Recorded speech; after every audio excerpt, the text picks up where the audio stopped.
So I started day 21 at Rod's Big Quiet Farmstead, about 15 miles north of Cody, Wyoming, in the Bighorn Basin. So I pitched my tent there, but they had, breakfast ready for us, big campfire, running water, and all that kind of stuff.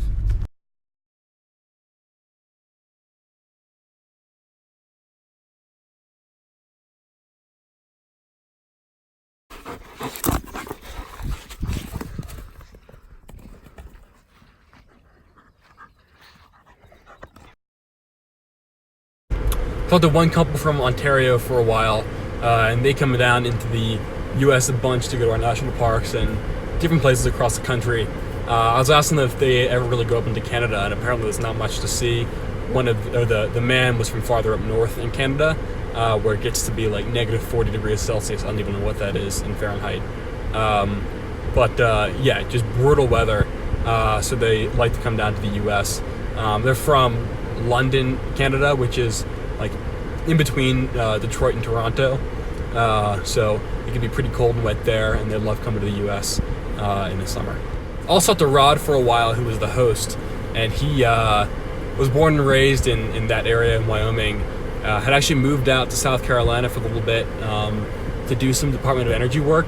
What I thought was interesting was he said he moved back in large part because he didn't like the racism that he saw in South Carolina, and just that wasn't his environment. Anyway, now he's back in Wyoming and he operates this organic farm called Common Grounds Farm, raises a bunch of cattle, I believe, and he also operates this little AirBnB campground thing from, I think he said, like mid-May through the beginning of September.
So after coming in the east entrance of the park, I drove out west to the top of Yellowstone Lake.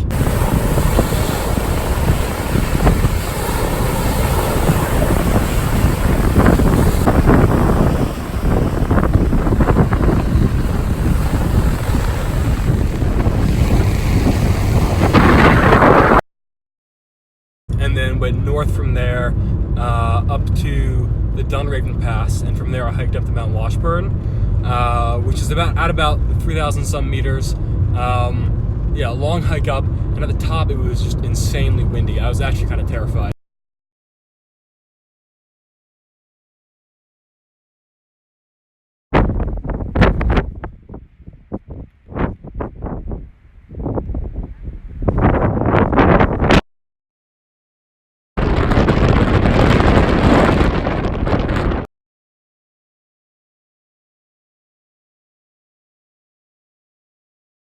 On Mount Washburn, they also have this fire watch thing. So there's a structure at the very top, and so hikers can go in it and just, get in there, get out of the wind, and look around at the view.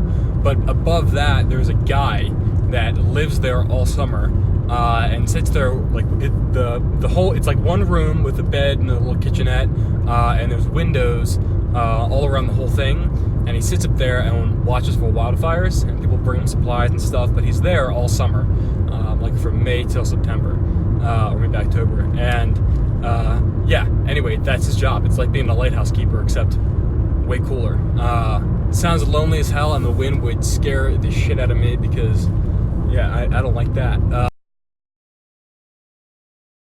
And then headed up north and then shot out east into the Lamar Valley, which is famous for being a spot where you can see a lot of wildlife. I'm looking at a ton of bison right now, actually.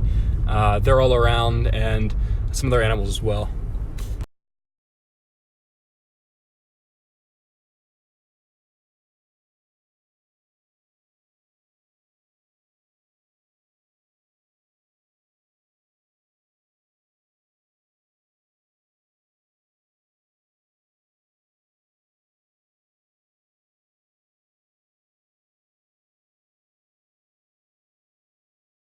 After leaving the Lamar Valley, I drove out west to Mammoth Hot Springs. And so Yellowstone sits on top of a giant supervolcano, which is the reason for all the geothermal activity that happens from the geysers to these springs. And so these Mammoth Hot Springs are just basically deposits of water that bubble up to the surface and get really hot. And they deposit calcium carbonate and some other minerals underneath these really cool formations.